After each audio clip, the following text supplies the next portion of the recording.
Hello everyone, welcome to my channel. আজকে তোমাদের সাথে শেয়ার করব খুবই সহজে spicy and tasty momo sauce কীভাবে বাড়িতেই বানিয়ে নেওয়া যায়। তার জন্য লাগছে টমেটো, শুকনো লঙ্কা, রসুন, লঙ্কা ও আদা। এরপর একটা বাটিতে শুকনো লঙ্কাগুলোকে জল দিয়ে 15 মিনিটের জন্য ভিজিয়ে রেখে দেবো। শুকনো লঙ্কা ভিজুক, ততক্ষণে কড়াইয়ে জল গরম করে তাতে আমি নুন দিয়ে দেবো। জল ফুটে আসলে এবার টমেটোগুলোকে দিয়ে দেবো। এবার 3-4 মিনিটের জন্য কড়াইটাকে ঢেকে রেখে দেব। 3 থেকে 4 মিনিট পর ঢাকনা খুলে আমি টমেটোগুলোকে একটু চেক করে নেব।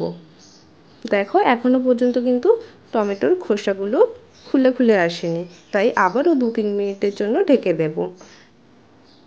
2-3 মিনিট পর টমেটোর খোসাগুলো দেখো কীরকমভাবে খুলে খুলে আসছে। এই রকম একটা পর্যায়ে আমি সমস্ত টমেটোকে প্লেটের মধ্যে তুলে নেব।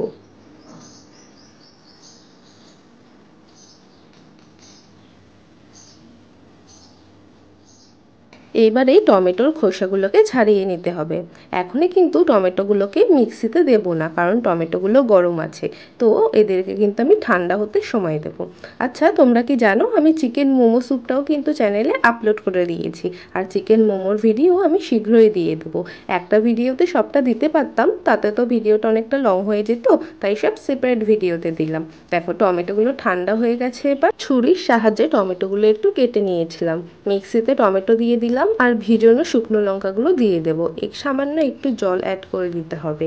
এবার এটার একটা পেস্ট বানিয়ে নিয়েছি। পেস্ট বানানোর সময় খুব বেশি কিন্তু জল ব্যবহার করো না, কনসিস্টেন্সিটা এরকম রেখো।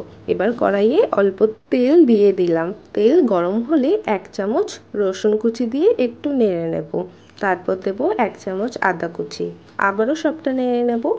এবার 1 চামচ লঙ্কা কুচি দিয়ে দেবো।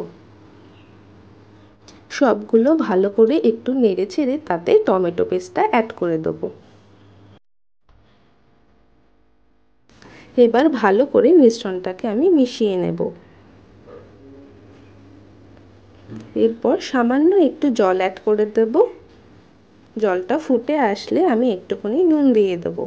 তারপর দিয়ে দেবো 2 টাকা দামের কিষান সস। আচ্ছা, এটা অপশনাল, এটা তোমরা দিতেও পারো, না দিলেও কিন্তু টেস্টের একটুকুও হেরফের হবে না। ব্যাস, আবারও এই মিশ্রণটাকে সম্পূর্ণটা ভালো করে মিশিয়ে নেব।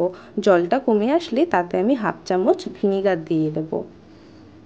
ব্যাস, আমাদের কিন্তু টমেটো সসের কনসিস্টেন্সিটা এরকমই রাখতে হবে। ব্যাস, তৈরি হয়ে গেল মোমোর সাথে খাবার জন্য স্পাইসি চাটনি।